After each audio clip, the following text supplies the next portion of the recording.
Bom, pessoal, eu vou gravar esse vídeo hoje para vocês, explicando um pouco sobre o que é o processo produtivo. Primeiro, o que é o processo produtivo? Ele consiste nas etapas que têm que ser seguidas para que uma produção de alguma coisa ela se concretize. Bom, quais são os elementos do processo produtivo? É o input, primeiro, que é a entrada, dos materiais, todos os insumos necessários.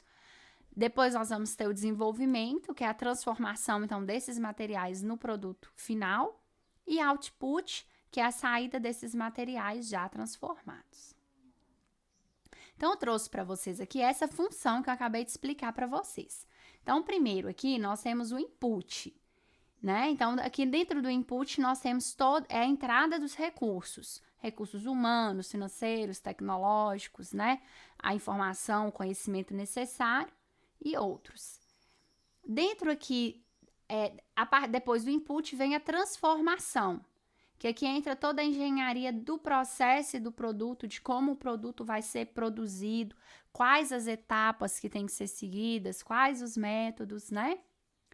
E depois nós temos o output, que é o quê? A saída, então, desse processo, a finalização desse processo, que consiste nos bens e nos serviços, então, finais.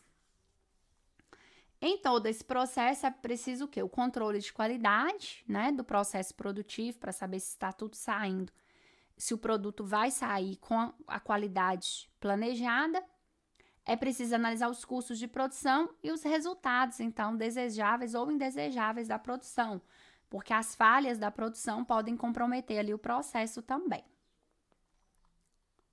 Bom, aí eu trouxe também os tipos de processos produtivos. Então, no processo industrial, nós podemos ter 5 tipos de processo. O primeiro são os processos de projeto, que são projetos que visam atender pedidos específicos de clientes, são projetos únicos, customizados, feitos sob demanda. Nesse tipo de processo, os recursos de produção, eles são específicos para esse projeto. Então, como exemplo, eu trouxe para vocês, por exemplo, a produção de um navio, né? Ninguém produz navio toda hora, né? Em massa. A produção de um filme, que é tudo feito para o filme, a cidade cenográfica, tudo, as roupas, o figurino, tudo feito para ali. Então, seria um projeto, processo de projeto. Nós temos também os processos de job, que são projetos com baixo volume de produção, quer dizer, a produção dele é baixa, né? Mas para itens variados e com recursos compartilhados. Então, ele também é um processo que é feito sob demanda. Só que, nesse caso, você compartilha os recursos, que é, por exemplo, o conserto de roupas, a fabricação de esculturas. Então, o conserto de roupas, você utiliza o mesmo processo para consertar outras roupas, só que cada roupa é feita para um cliente. Então, nesse caso, que seria o processo de job, a mesma coisa na escultura. Você utiliza os mesmos recursos para fabricar várias esculturas, mas cada escultura é feita para um cliente diferente.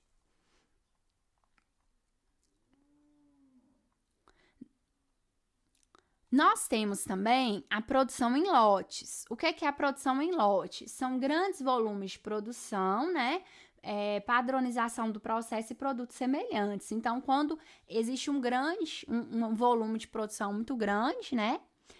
Quando o processo também, na produção em lote, os processos eles são bem padronizados, bem iguais, e os produtos geralmente são semelhantes. Então, por exemplo, produção de roupas, de calçados, seria a produção em lotes. Nós temos também a produção em massa. Na produção em massa também é um grande volume de produção, né? Os produtos também são semelhantes, mas a produção em massa ela é caracterizada pelo quê? Os processos são bastante automatizados, né? Há um uso de tecnologia muito grande. Eles são repetitivos e em volumes ainda maiores do que na produção em lotes. Então, é muito parecido com a produção em lotes, mas o volume é ainda maior. Então, como exemplo de produção em massa, eu coloquei aqui a produção de carros, de eletrodomésticos.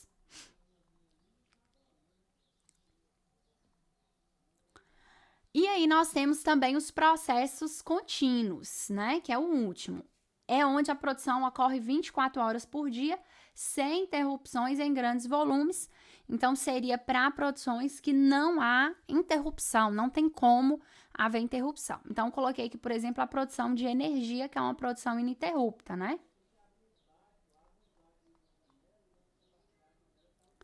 Bom, quais são os sinais de que há uma deficiência no processo produtivo? Então, o primeiro sinal, gente, é quando há o retrabalho. É quando a atividade ela tem que ser refeita devido a erros na produção. Então, o primeiro sinal de que o processo produtivo ele não vai bem é quando existem retrabalhos, você tem que estar refazendo aquilo por conta de erros. Outro sinal é quando há um aumento de tempo para entrega do produto ou serviço, né? Então, quando você normalmente fazia aquele produto em um tempo X e agora você está fazendo num tempo maior. Quando há um acúmulo de produtos ou processos, quando ocorrem atrasos ou erros que geram, então, estoques de produtos ou serviços, né? Então, quando tem erros que fazem os produtos ficarem acumulados. E quando não há uma padronização também das atividades produtivas. Então, não há um padrão a ser seguido, e aí faz com que cada funcionário ele venha agir da maneira que ele acha correta, e isso acaba gerando atrasos e erros na produção. Então, nós sabemos que uma das coisas que facilita muito a produção é a padronização das atividades, né? Bom, e como então nós vamos mapear o processo produtivo? Então, ele existe, nós já falamos os tipos, como então que nós podemos mapear, né? O que é o mapeamento? É a apresentação da sequência lógica das atividades, então, que compõem um processo. Então, o mapeamento, ele pode ser feito por alguns métodos, então, vou falar bem basicamente sobre esses métodos e futuramente a gente pode até estudar mais a fundo cada um desses métodos e aí eu disponibilizo um vídeo extra para vocês. Então, o primeiro método é o fluxograma. Nesse método, os processos eles são identificados por símbolos, e esses símbolos vão definir em qual etapa está a produção, né? Então, coloquei aqui um exemplo de um fluxograma, né, simples, onde aqui você tem o início, então, sempre o início e o fim, nós vamos ter esse símbolo aqui oval. Cada atividade, geralmente, ela é colocada em quadradinhos, as setas, elas vão indicar o fluxo, né? Então, aqui nós temos um fluxograma aqui, onde é feito um pedido. Se há o produto em estoque, é emitida uma ordem de compra. Se o pagamento for aprovado, envia, então, um pedido para a equipe de distribuição, envia para o cliente e acaba. Se não há um produto em estoque, você solicita o produto junto ao fornecedor, emite a ordem de compra, né? O pagamento é aprovado.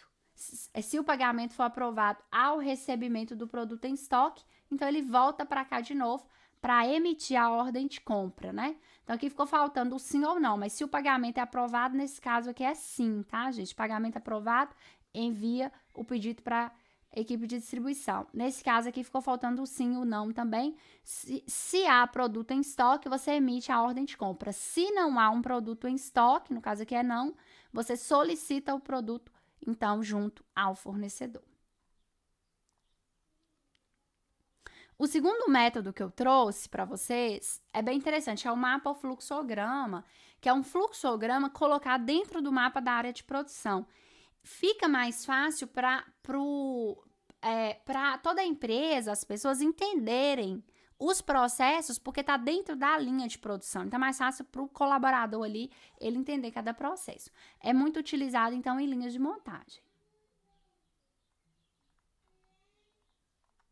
Então, aqui eu trouxe, é bem simples, esse que eu trouxe, né? Então, aqui seria uma planta, né? Uma coisa bem básica aqui mesmo. Então, aqui nós temos o setor de produção, o setor de estocagem e o setor de distribuição. Então, nesse caso, nós não nomeamos o que acontece em cada etapa, apenas colocamos aqui os símbolos de cada etapa, né? Mas é só mesmo para vocês entenderem que seria um fluxograma dentro do mapa aqui. Então, em cada setor existe as tarefas desempenhadas, então ficaria mais fácil aqui para o funcionário entender. E por último, eu trouxe o BPMN, que é o Business Process Model and Notation, que é um mapeamento de processo mais moderno. Ele utiliza símbolos padronizados, então a maioria dos processos produtivos eles têm utilizado muito essa técnica, né? Do BPMN. Então, eles são possíveis, então, de serem utilizados por diversas áreas da empresa. Como é padronizado, outras pessoas podem utilizar, né? Então, ele é uma opção mais moderna no caso do fluxograma, tá? Então, nesse caso aqui, aqui tem um método, né, desses do BPMN, onde você solicita um pedido, faz o pagamento. Se o pagamento não é aprovado, o pedido é cancelado. Se é aprovado, prepara o envio, faz o envio e finaliza o pedido. Então, é só mesmo aqui para vocês entenderem como que funciona no caso do BPMN. E lembrando que cada um desses aqui é um setor, né? Então, esse caso aqui seria o cliente, nesse caso aqui seria o setor de informação, né, da computação, o sistema da empresa, e nesse caso aqui seria o setor de estoque. Então, cada linha dessa aqui é um setor no caso da empresa. E hoje já é bem prático para fazer esse tipo de mapeamento. Existem programas específicos, igual esse que eu fiz a partir de um programa específico, para fazer esses mapeamentos, que fica bem mais fácil, porque os símbolos, eles já vêm prontos só para você jogar. Você escolhe qual que é o tipo que você está querendo, se é o fluxograma, se é o BPMN, e ele já vai jogar os símbolos que você precisa. Bom, como reduzir os custos no processo produtivo? Então, se você percebe que o seu processo produtivo ele está gerando altos custos, como então reduzir esses custos? Primeiro, reveja cada etapa de produção e identifique se existem custos desnecessários que podem ser cortados. Também avalie a estratégia de produção, né? Se precisa, altere até mesmo o design do produto ou modifique a linha de produção para que você possa reduzir desperdícios tanto de material quanto de tempo. Então, às vezes você precisa o quê? Remodelar a sua linha de produção ou seu produto. Buscar também utilizar recursos tecnológicos, né? Hoje em dia existem alguns recursos tecnológicos que contribuem no processo produtivo para a redução de custos. Então, a tecnologia, ela é uma aliada também nesse processo, né? Processos automatizados, informatizados. Muitas vezes, a utilização de um sistema da empresa vai reduzir muito o trabalho do funcionário, vai reduzir custos, né? Vai gerar mais tempo, vai aumentar o tempo que o funcionário pode se dedicar a outras atividades. Organize o estoque, prezando sempre pelo equilíbrio, evitando as faltas ou os excessos para não ocorrer em alta mobilização do capital, né? Então, novamente, o setor desorganizado ele vai gerar retrabalhos, né? E a questão do estoque é a gestão do estoque mesmo, a política do estoque, de não utilizar nenhum estoque muito grande nem muito pequeno. Aumentar os lotes produzidos também podem contribuir para reduzir o tempo de setup, né, que é o tempo de espera entre uma operação e outra. Então, muitas vezes, quando faz pequenos lotes, a empresa sempre vai ter esse tempo de espera entre uma produção e outra. Quando ela aumenta o lote, diminui, então, esse tempo de espera entre um lote para outro, né? Então, pode ser uma opção a empresa aumentar o lote produzido. E buscar padronizar o processo para evitar desperdício de tempo e recursos. Como eu falei anteriormente, a padronização de processos, ela é muito utilizada no processo produtivo, né? Então, é uma alternativa muito boa ali para a empresa. Bom, gente, então essas aqui são as referências que eu utilizei, tá bom? Nesse trabalho. Eu convido vocês a estarem dando uma olhada, né? Para que vocês possam aprender também melhor com todo esse conteúdo, tá bom? Então é isso, obrigada, pessoal. Até o próximo vídeo.